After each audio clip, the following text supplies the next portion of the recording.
minha carreira começa eu estudando administração de empresas na Fundação Getúlio Vargas.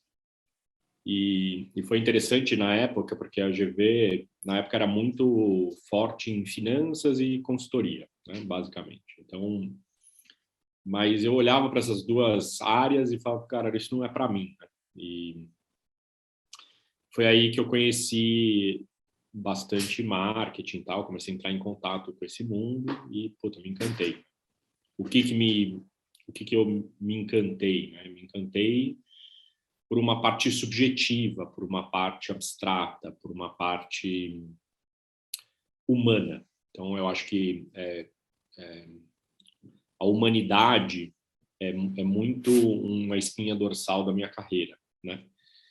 Começa por marketing. Então, eu começo a minha carreira ali fazendo estágio na Unilever, em pesquisa de mercado, inclusive, entrei nessa área. Aí depois, logo em seguida, eu já fui para marketing de produto na Unilever e tal, fui crescendo. Aí fui ser trainee na Philip Morris, com a marca Marlboro, né? E uma grande escola de marketing, apesar de um produto super polêmico, né? E desafiador, mas me ensinou muito do ponto de vista de valores de marca, de posicionamento, etc. Logo depois, eu fui para a Whirlpool. A Philip Morris decide mudar as operações da companhia toda para Curitiba. Eu não tinha interesse em ir para Curitiba, porque eu queria fazer MBA, eu já tinha essa visão de querer fazer MBA nos Estados Unidos, e eu achava que ficar em São Paulo ia me facilitar esse processo. Então eu peguei, fui para a Whirlpool, trabalhar com as marcas Brastemp e Consul. Aí eu já estava num cargo de gerência de marketing e tal. E de novo, carreira crescendo rápido, fui na Whirlpool, aí fui fazer meu MBA nos Estados Unidos, em empreendedorismo, em Babson College, uma faculdade em Wellesley, perto de Boston, porque eu tinha um sonho de abrir algum dia algum negócio na minha vida, né? Então, meu pai trabalhou 35 anos na Kodak, ele é uma inspiração, né? Uma admiração grande pela carreira dele. E eu sempre escutava meu pai falar assim, pô, devia ter aberto um negócio, devia ter aberto um negócio, e ele nunca abriu. E eu falava, pô, eu também acho que eu devia abrir algum negócio, mas também não sei o que é isso, vou lá estudar. Fui fazer empreendedorismo, adorei o curso, adorei a cidade, a experiência, mas eu brinco que eu saí convicto de que eu nunca ia ser empreendedor na vida. Falei, esse negócio não é para mim, basicamente por duas grandes razões. Primeira razão, pelo medo de ficar sem salário no final do mês, né? Fui treinado para ter um emprego e para ter uma renda fixa e previsível. E a segunda coisa é o modelo mental, né? O modelo mental de um jeito de empreendedor é bem diferente de um modelo mental de executivo de grande companhia. Então eu falei, esse negócio não é para mim e tal. A Johnson Johnson me abordou lá nos Estados Unidos, me contratou, eu voltei para o Brasil, minha carreira foi seguindo, gerência de marketing e tal, fui para a diretoria de marketing da América Latina da Johnson Johnson, de uma das unidades de negócio. Então, isso com 30 anos de idade, então carreira indo super bem. Mas aí começa um incômodo dentro de mim, né? Eu começo a olhar para a minha carreira e principalmente para o futuro e falar assim, putz, eu estou indo super bem, mas não é isso que eu quero fazer o resto da minha vida. E aí a pergunta era o que eu queria fazer da minha vida. Eu já não sabia responder essa pergunta. Então, o incômodo vai aumentando e tal. Você acha que mudar de marca muda alguma coisa e tal, mas não muda nada. E aí, no final das contas, eu acabei entrando em grandes processos de autoconhecimento para tentar descobrir a pergunta o que eu quero ser quando crescer. E nessa história toda eu acabei me descobrindo um educador. Então eu fiz várias técnicas e tal e descobri que eu queria trabalhar com educação, mas eu já era professor na época, mas eu queria ampliar um pouco essa visão de educação.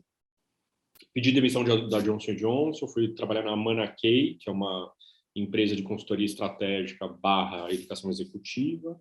Tive uma experiência 1 ano lá, foi ótima. E aí, por ironias da vida, 1 ano depois eu me tornei empreendedor, de fato. Lancei o meu negócio em 2009 e eu fundei um movimento aqui no Brasil chamado Rede Ubuntu de Empreendedorismo. Então, tem 2 palavras que definem muito minha abordagem, o que eu acredito e para que eu faço tudo que eu faço, que é Ubuntu e empreendedorismo. Ubuntu é uma filosofia, um jeito de viver africano que me inspira muito, que significa eu sou porque você é a profunda consciência de que eu sou um ser humano porque eu me relaciono com outro ser humano. Nós somos seres sociais, nós somos seres relacionais, nós não somos seres isolados. E isso me inspira muito, me inspirava já como executivo.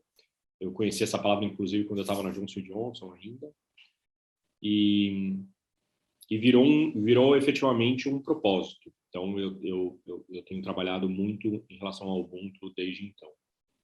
Segunda palavra é uma teoria, uma abordagem, uma filosofia que eu venho desenvolvendo faz quase 15 anos, chamada empreendedorismo. Eu representando o propósito, a essência, a consciência, empreendedorismo representando a experiência, a prática, as relações, o trabalho, a vida. Então, o que eu tenho feito é trabalhar como educador, apoiando pessoas a viver de um jeito Ubuntu.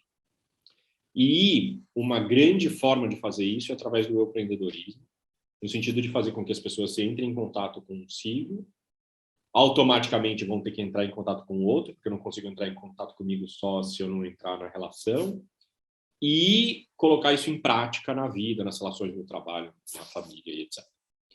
Então, eu tenho 3 grandes frentes de educação nos últimos 13 anos, mais ou menos. Então, eu tenho uma frente onde eu tenho trabalhado como educador de líderes executivos, comitês executivos, então eu chamo de educação para negócios, onde eu tenho apoiado comitês executivos de diferentes organizações no processo de desenvolvimento de liderança, inspirados em Ubuntu e empreendedorismo, tanto coaching individual quanto desenvolvimento de times. Aí eu tenho uma segunda frente, onde eu sou presidente de uma ONG na América Latina, chamada Academia de Líderes Ubuntu Latam. Isso é parte de uma organização portuguesa, europeia, chamada Instituto Padre Antônio Vieira, onde a gente tem esse programa Academia de Líderes Ubuntu, que é um programa 100% gratuito para jovens em vulnerabilidade. E eu sou na frente da América Latina para a gente espalhar esse programa para jovens e desenvolver liderança servidora, uma liderança inspirada na filosofia Ubuntu, que eu acho que o mundo está precisando muito. Terceira grande frente é a frente onde eu gero conteúdo, onde é educação com conteúdo, com comunicação. Então, eu tenho um livro publicado chamado As Raízes do Empreendedorismo, publicado em 2015, já está na 2ª edição, também gratuito na internet, você encontra. E eu tenho programas ditos já mais conhecidos, Café com Edu, onde há 6 anos eu abro a câmera toda terça-feira, 8 horas da manhã, e falo sobre aprendizado, sobre insights, etc. Tem um programa de entrevistas chamado Happy Hour com Edu. E tenho outros vídeos também, outros conteúdos e cursos online, gratuitos, pagos, etc. Tudo com o propósito de espalhar o Ubuntu e o empreendedorismo. Então, é isso que eu tenho feito. Marketing é um jeito de viver, um jeito de pensar, um jeito de olhar o mundo, né? Acho que essa é a melhor definição, né? E é incrível como o marketing está em tudo que eu faço, né? Eu contei um pouco da minha história, né? É muito interessante porque eu trabalhei durante uns 13 anos em marketing de grandes organizações. Quando eu fiz a transição de carreira para virar um educador, é muito engraçado, porque nesse momento eu virei e falei assim, marketing nunca mais. Chega, não aguento mais essa carreira, quero outra carreira. Só que é muito interessante que eu acho que eu faço mais marketing hoje do que até eu fazia como diretor de marketing, gerente de marketing. Porque trabalhar com o ser humano, trabalhar, viver, olhar, é marketing, né? Então, o que é a importância do marketing? Esse olhar humano, então lembra que eu na minha história falei, humanidade é uma coisa que é um pilar muito forte, né? Que é um pilar de Ubuntu, por exemplo, é um pilar de empreendedorismo. Então, é uma espinha dorsal da minha história. E marketing é humanidade, é humano, né? É relação, é eu entender o outro, eu me conectar com o outro, eu enxergar o que está rolando e como é que eu posso ser uma melhor oferta para você, entender o contexto, como é que eu me posiciono para você entender que eu sou uma oferta para você.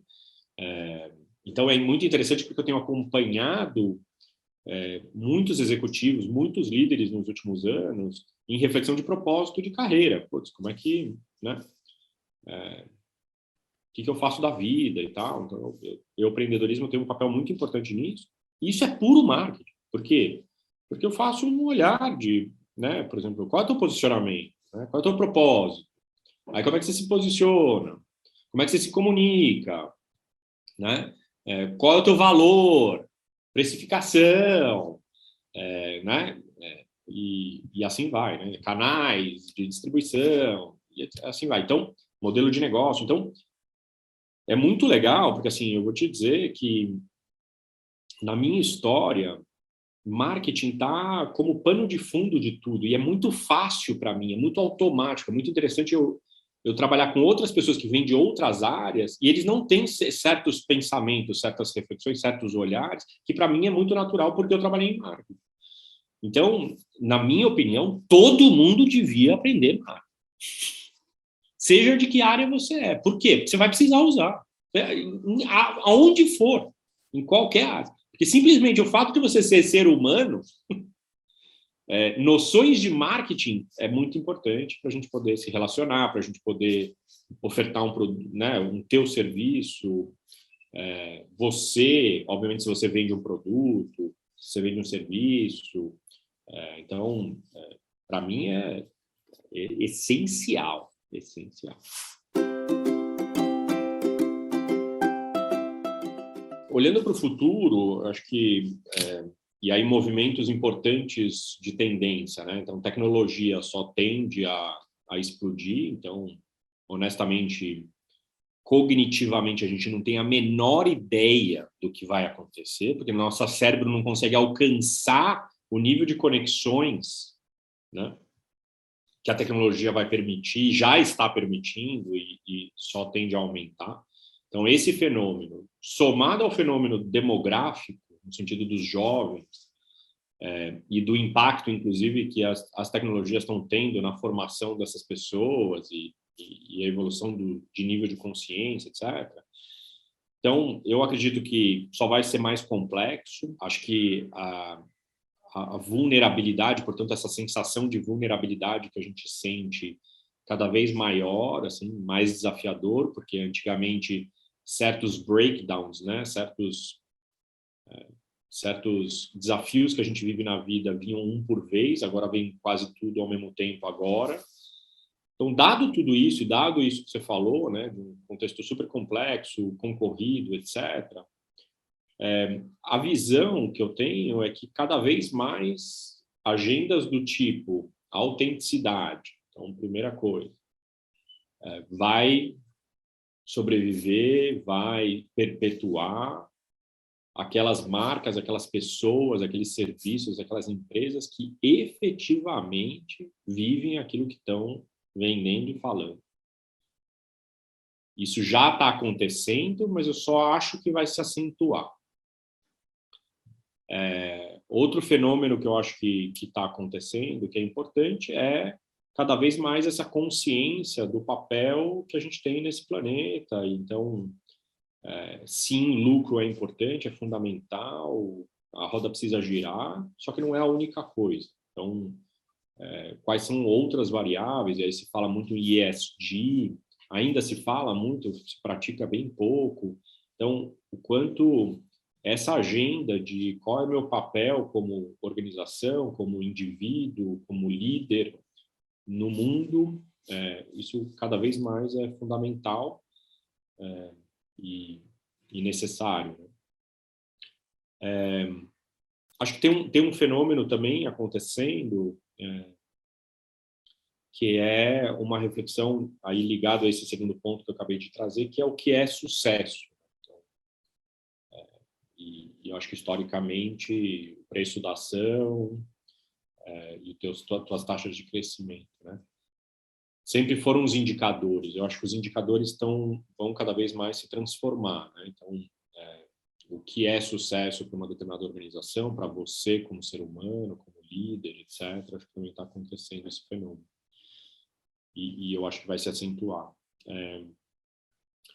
E a outra coisa que eu acho que tem uma integração de polaridades também. Eu acho que é outra coisa que cada vez mais a gente está caminhando para essa direção, né? Então, hoje a gente está vivendo, por exemplo, um contexto super polarizado, né? Então, esquerda-direita, né?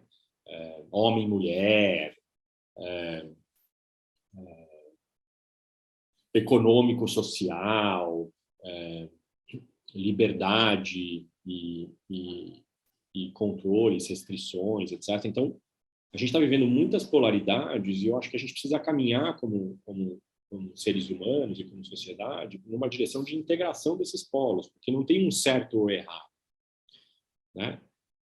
A gente precisa de econômico e social, a gente precisa de esquerda e direita, até fisicamente, né, nós somos constituídos desse jeito, né? Nós precisamos de homens e mulheres, ou de energia masculina e energia feminina, independente do gênero. Então, eu acho que a gente precisa aprender, e eu acho que é essa direção que a gente está caminhando. Isso não significa que é um processo romântico, no sentido de que eu acho que as crises vêm para nos ensinar um monte de coisa. E, portanto, é muitas vezes dolorido. E também mágico, espetacular. Então, são as duas coisas. Também não tenho essa visão que é só, puta, nós vamos passar por momentos negros, né? Negros e luz, né? E assim por diante, né? Então, um pouco essa visão de integração de polaridades que a gente precisa aprender muito como sociedade, como mundo organizacional, como mercados, mas que eu acho que a gente ainda está engatinhando, e isso é um movimento mundial, né? Outro fenômeno que acontece, que é muito legal, no sentido da polaridade ainda, com um duplo clique aí em polaridade, que é global-local, né? Então, eu, historicamente, trabalhei em grandes organizações e trabalho ainda com as organizações, e fica essa polaridade. Putz, somos globalizados, somos mais locais. E as organizações com, né, em movimentos muito lentos, se reestruturando para cuidar de cada um desses polos.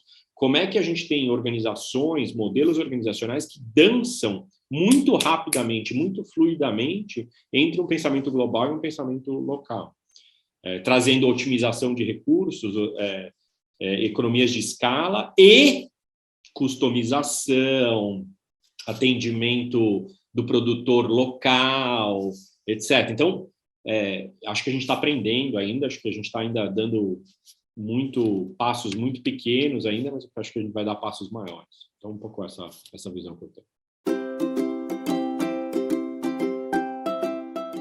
Eu acho o papel da academia na Abramark fundamental no sentido de ser um polo, um hub, um guardião desse em inglês chama discourse, né, o discurso de marketing, né? Então, essa ciência, essa filosofia, esse jeito de olhar, de viver, precisa ter efetivamente uma comunidade, um grupo cuidando disso, né?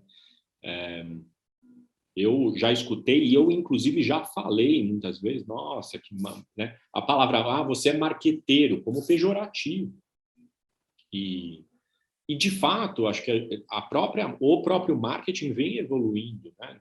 E a academia, por exemplo, né? E a Madia Mundo Marketing, o Francisco, né? O Chico Madia e o Fábio, vocês todos, e a academia, e a Abramark, tem todo um trabalho muito importante de acompanhar essa evolução, de estar, inclusive, para que esse posicionamento, esse jeito de viver, não seja menosprezado, aliás, muito pelo contrário, seja muito valorizado, porque é isso que eu falei, acho que todas as cadeiras, todos os cursos deveriam ter marketing como uma cadeira, né? Medicina, odontologia, veterinária, engenheiros, advogados, e vamos nas profissões, né? Fotógrafos, artistas, todos deveriam ter no mínimo, alguns conceitos, algumas distinções de marketing que são tão essenciais para a gente operar na vida. E a academia tem esse papel de difundir, de ser um hub de referência para que as pessoas possam recorrer nas metodologias, nos frameworks e nessas distinções, inclusive oferecendo conteúdo, trocando ideias, alimentando. Então, acho essencial o papel. Aliás, agradeço. E aí, especificamente, do ponto de vista brasileiro, né, eu acho que nós, brasileiros, temos um papel no mundo, assim, sabe? Eu acho que... Então, portanto, uma academia de marketing brasileira tem um tom, né? Tem, por exemplo, um tom de criatividade, né? A gente é reconhecido no mundo pela criatividade, pela flexibilidade, pelo um caráter empreendedor. Tem uma coisa, acho que cada vez mais forte, nossa, de sustentabilidade, essa agenda ESG, por exemplo. Acho que a gente tem um papel importante na sociedade, no mundo, nesse quesito. Então, acho que a academia, mega importante, ser brasileira, mega importante, as duas coisas juntas, show de bola.